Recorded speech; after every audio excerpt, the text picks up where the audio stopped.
Howdy, y'all! Hello there, beautiful human. My name is RidersDX and welcome to another rendition of Late Night Riders. Today, we're going to be talking about a game that is everywhere. Okay, so for those people that maybe are not on Twitter or anywhere near like THQ Nordic's like community, then you might be kind of questioning why I decided to review whatever this is. Well, the idea of reviewing Barnyard the video game sort of just came to me.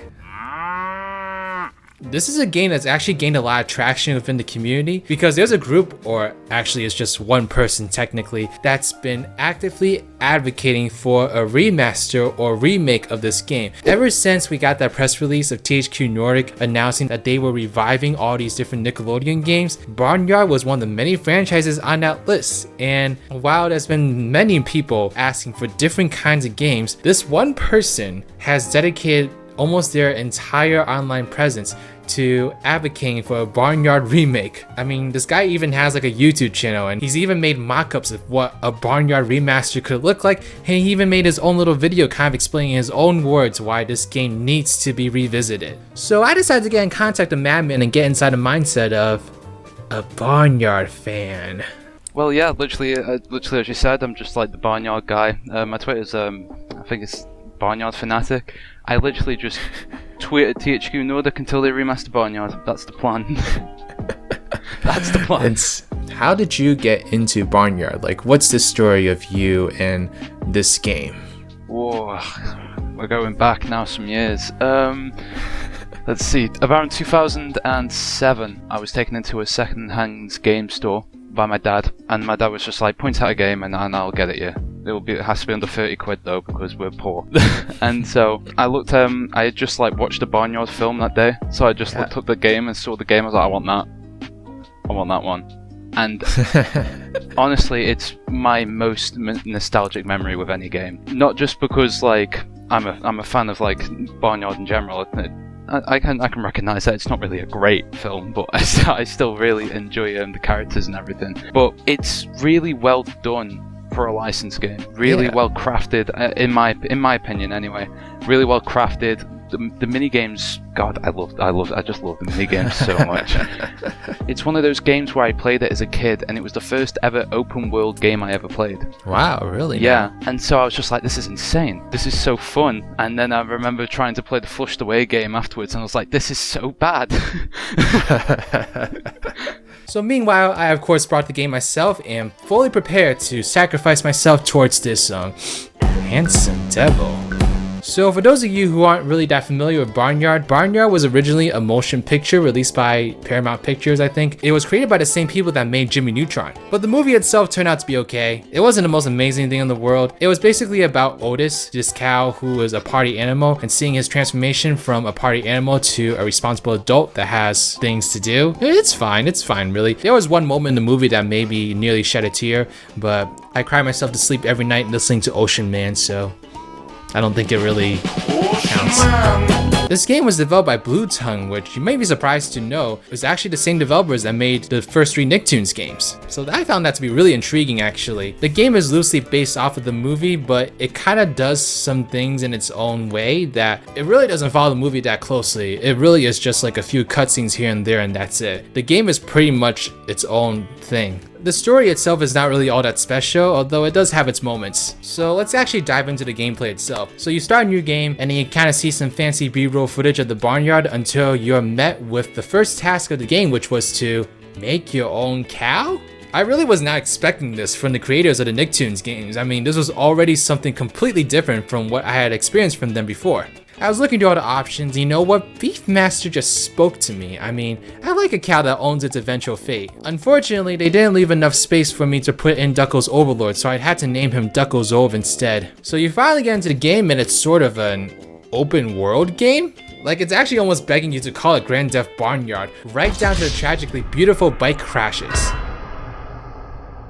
So the majority of this game is actually you just going to various Barnyard members and taking missions from them to complete all these different tasks to progress through the game. I'm not gonna lie, it was kind of fun at first, you know, I kind of just like the whole idea of exploring, you know, and just having like that free reign to kind of do something like this in a Nickelodeon game. So like I mentioned before, because of this format, the only way this game actually follows the story of the movie is through these little cutscenes in between the chapters. It gets a little bit more tight in the end in terms of following the story, but for the most part, you're kind of just off doing your own thing, you know, just completing all these different tasks with the different barnyard animals and I guess just being a member of this community. In terms of controls, controlling your cow is perfectly fine, but moving the camera with the Wii remote is just like god awful. Like, why does any developer think this was a good idea? It does not work in like any Wii game that I've tried. As a result, doing these platforming portions is not very fun, but it's really not that often. I could count the amount of times I had to do like any platforming at all on my Spongebob plushie's hand, so it's really not that much. You also ride a bike to travel throughout the entire map, which works perfectly fine. So that's the adventuring portion of the game, but what's arguably the biggest portion of this game is actually the mini games. They basically take up the majority of the missions you do, and so with mini games, obviously there's a lot of variety in terms of quality. Some of these are actually really fun. I really like the driving one just because you were going so fast, it was just so stupidly hilarious. There's also a teasing mini game where you get to like dance behind humans and you just have to hide whenever they look behind so that you don't get caught, but while they're looking away, you get to do all these like really goofy dance moves. You also get to squirt milk.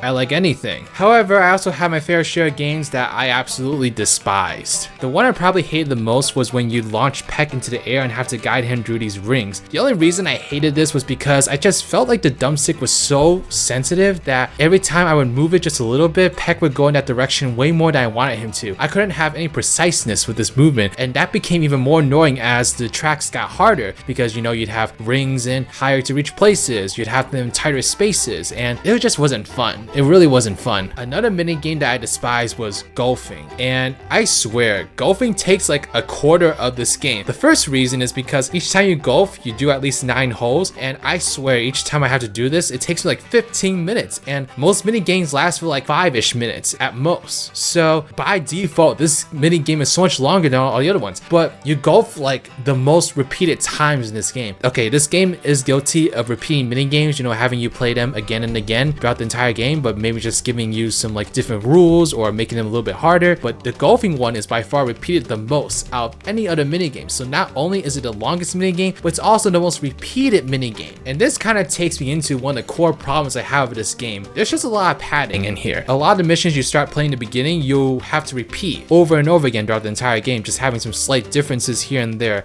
Now, it's not really a big issue, I guess, because as long as they made the mini games a little bit harder and make them a little bit more different, then you can kind of use that as like, oh, I'm growing my skills, I'm getting better at this game, so I get to like play more and more of it. But I don't know, it just felt like padding to me. I didn't really feel like the mini games had enough differences in them as you would keep returning to them, so as a result the game just felt like it was a lot longer than it needed to be. And the game itself is, I guess, like an 8 to 9 hour campaign, so kind of a decent length by Nickelodeon standards, to be honest. There was also other mini games that you only got to play like once or twice, and I would have been like, this would have been nice to play again actually. Like, why is the teasing mini game only here twice? This is by far one of my favorite ones here, and yeah, you only get to play it twice, so what the hell? You can replay any mini game if you really wanted to, but I just felt like you could have at least balanced it out so that you would give like equal attention to all the mini games so that the gameplay just wouldn't get so stale. So to conclude, is Barnyard a game that I want THQ Nordic to revisit?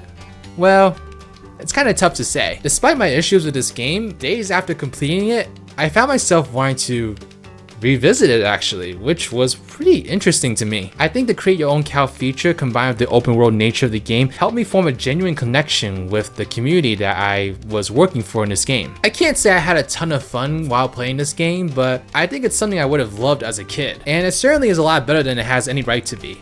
What's like your favorite bits of the Barnyard game specifically? Like, what are some things that you constantly go back to when you play it? I think what hooked me on the game really is the free roam aspect, because that's where most of my nostalgia lies. It's when you pass through those first main missions in the main barn, you get the key to the main gate and you get the bike, and it's just, you go down the hill, you can go left or you go right, and it's just that weird feeling of, in the film you're so locked in the perspective of all the characters, and then suddenly it's just like, this is the entire world of the film that you can just go around in, and that blew my mind as a child. The mini games as well, a lot of mini games in some licensed games and stuff like that, they're very simplistic, they're very just you know, whack-a-mole or something like that. But like the minigames in here are like weirdly addicting and fun. Tease the Mailman's so good. Mud Jumpers. Oh, I love that one. That one's hilarious. Tease the Mailman is incredible. I love that one. But looking back on it now, as who I am now, I never expected that amount of polish from a licensed game. Because as I grew up, afterwards, THQ started to get a little bit of a bad rap about the licensed games they were pumping out. I think from like maybe Flushed Away onwards, it was very like stop.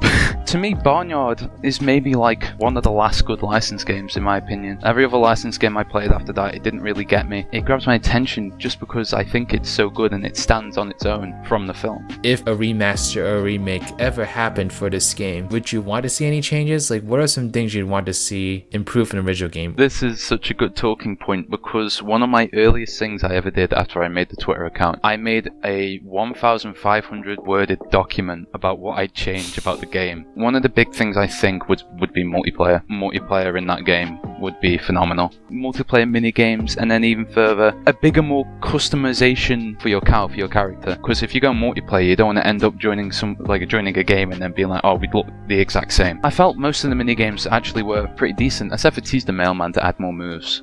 Because I feel like that's just a given. In terms of what I think realistically they could add, a couple more bike races, smoother controls for the driving, please. Maybe make like the bike and driving segments after you've done them separate, so like there's a couple more things you can do separately from the missions themselves. Doing the mini games but then having something after that in the mini game which you can continue with separate from the story. Bonus missions or side quests. Side quests, perfect. Side quests would be perfect. I actually really think it would have been cool to have a Nicktoons game take this direction. I just feel like the beat 'em up genre is really stale, especially now. It would have been really cool actually to have like a Nicktoons game where you create your own character and you got to go to all these different universes of the Nicktoons world and fight with all your favorite characters. I just think that would have been such a cool concept, and it's too bad that they used it on Barnyard instead of a game like that. However, I am glad that Barnyard is a game because I genuinely had a good time playing it. I mean, I had some of my issues here and there, but overall it's a fun game. And it would be nice to see it revisited or at least ported to modern consoles. Unfortunately though, I just don't think Barnyard as a franchise is really that appealing.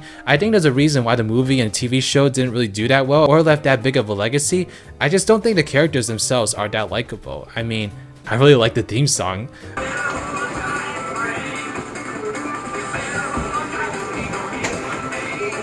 I can't say I'll be tweeting at THQ Nordic every single day asking for a remake or a remaster of this game, but I will say that I appreciate Barnyard for being what it is. It's a lot better than it has any right to be. I had fun. It's a fun game. I was pleasantly surprised, and I would go play it again if I had to, you know? So I would say to that Barnyard fan, you keep at it. You keep doing what you do. You keep tweeting to your heart's content at THQ Nordic until they, for some reason, actually fulfill your wish. You keep doing it because I love that dedication, and it's because of that dedication that we even got things like Rehydrated. Who am I to say this game will never get revisited? Maybe this game will get remade and it turns out to be a major success and it leads to a whole revival of the Barnyard franchise. I mean, anything is possible at this point, folks. So, but let me know what you think about Barnyard. Have you played this game before? Let me know what your favorite things about it were and what your least favorite things were. I'd be really curious to hear what you said. If you started playing this game because of this video, let me know too. I'd be really curious to hear what your thoughts on the game are. But you know, I'm just really glad I can stop thinking about cows.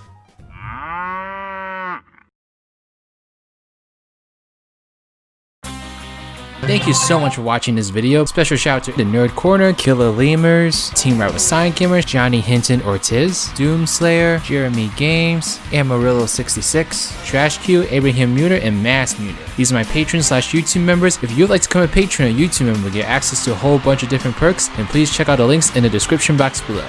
But alright, this is Riders, riding out.